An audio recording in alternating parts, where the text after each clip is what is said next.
ஆண்டவராகிய இயேசு கிறிஸ்துவின் இனிதான நாமத்தில் என அன்பின் வாழ்த்துக்கள்.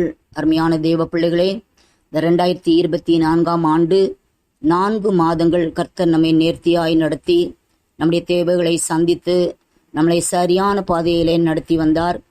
இப்பொழுது நாம் 5வது மாதத்திற்குள்ளாய் பிரவேசித்திருக்கிறோம். இந்த 5வது மாதத்தை 31 நாட்களையும் ஆண்டவருடைய கரங்களிலே ஒப்பு கொடுப்போம்.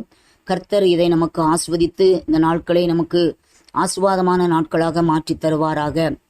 இந்த மாதத்திலே கர்த்தர் நமக்கு தருகின்ற ஒரு வார்த்தை, எபேசியருக்கு எழுதின நிருபம் 5ஆம் அதிகாரம் 14வது வசனம்.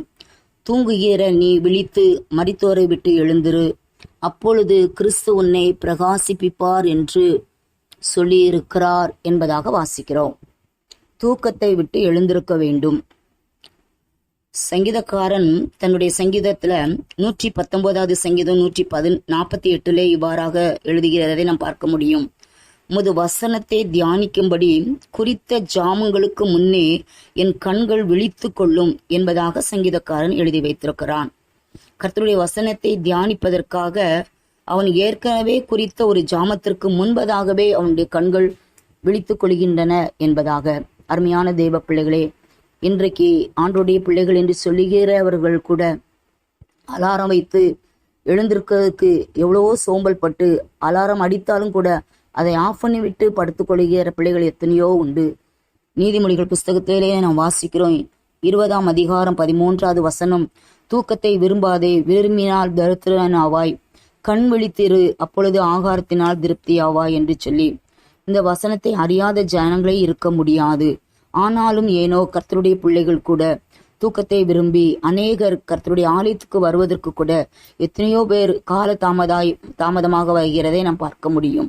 வேதம் சொல்லுகிறது, கண் விழித்திரு, விழித்திருக்கும் பொழுதுதான் ஆகாரம் உண்டு, விழித்திருக்கும் பொழுதுதான் நம்முடைய வாழ்க்கை பிரகாசமாக மாறும் என்பதை ஏனோ மறந்து விடுகிறார்கள். ஆனால் நாம் விழிப்பா இருக்க வேண்டும் என்று சொல்லி கர்த்தருடைய வார்த்தை சொல்கிறது.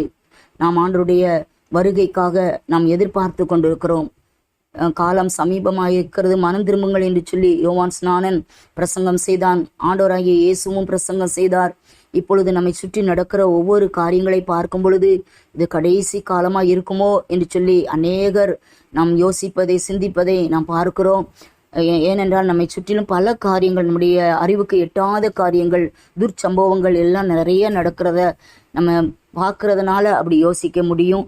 ஒருவேளை ஆண்டவருடைய வருகை தாமதிக்குமானால் நாம் ஆண்டவருடைய பிள்ளைகளாய் தொடர்ந்து வாழ்வதற்கு நம்மை ஒப்பு கொடுப்போம். இருந்தாலும் கர்த்தர் சொல்லுகிறார், வெளிப்படுத்தின விசேஷம் 3ஆம் அதிகாரம் 2-3 வசனங்களிலே நான் வாசிக்கிறோம். கர்த்தர் திருடன் வருகிற விதமாய் நான் வருவேன், எனவே நீ விழித்து கொண்டு ஜாக்கிரதையாக இருக்க வேண்டும் என்பதாக நமக்கு எச்சரிப்பாக சொல்லுகின்றார். மத்தேயு எழுதின சுவிசேஷத்துல 24ஆம் அதிகாரம் 42வது வசனம், 25ஆம் அதிகாரம் 13வது வசனம், இந்த வசனங்களுக்குள்ள நம்ம வாசிக்கிறோம், மனுஷகுமாரன் வருகிற நாளையாவது நீங்கள் அறியாதிருக்கிறபடியால் விழித்திருங்கள் என்பதாக.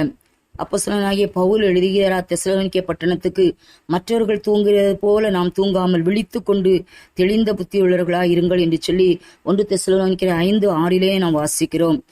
அப்போஸ்தலனாகிய பேதுருவும் தன்னுடைய நிருபத்திலே 5ஆம் அதிகாரம் 1 பேதுரு 5:8 வாசிக்கிறோம், விழித்திருங்கள், ஏனென்றால் உங்கள் எதிராளியாகிய பிசாசானவன் கர்ச்சிக்கிற சிங்கம் போல் எவனை விழுங்கலாமோ என்று வகை தேடி சுற்றித் திரிகிறான் என்று சொல்லி நாம் ஆண்டவருடைய பிள்ளைகளாய் வாழ்வதற்கு விடாதபடிக்கு சாத்தான் எந்த வகையிலேயாவது தடை பண்ணி விடலாமா என்று சொல்லி யோசித்து சிந்தித்து வகை தேடி திரிகின்ற காலம். அருமையான தெய்வ பிள்ளைகளே, அதற்கு இடம் கொடாதபடிக்கு பிசாசுக்கு எதிர்த்து நின்று கர்த்தருடைய வார்த்தைக்கு கீழ்ப்படிந்து அதிகாலமிலே கர்த்தரை தேடி ஆண்டவரோடு கூட அவருடைய வசனத்தை தியானித்து அவரோடு கூட வாழ்வோம் என்றால் நிச்சயமாகவே நம்முடைய வாழ்க்கை அது பிரகாசமாயிருக்கும், அது வெற்றியுள்ள வாழ்க்கையாயிருக்கும், அது ஜெயம் நிறைந்த வாழ்க்கையாயிருக்கும்.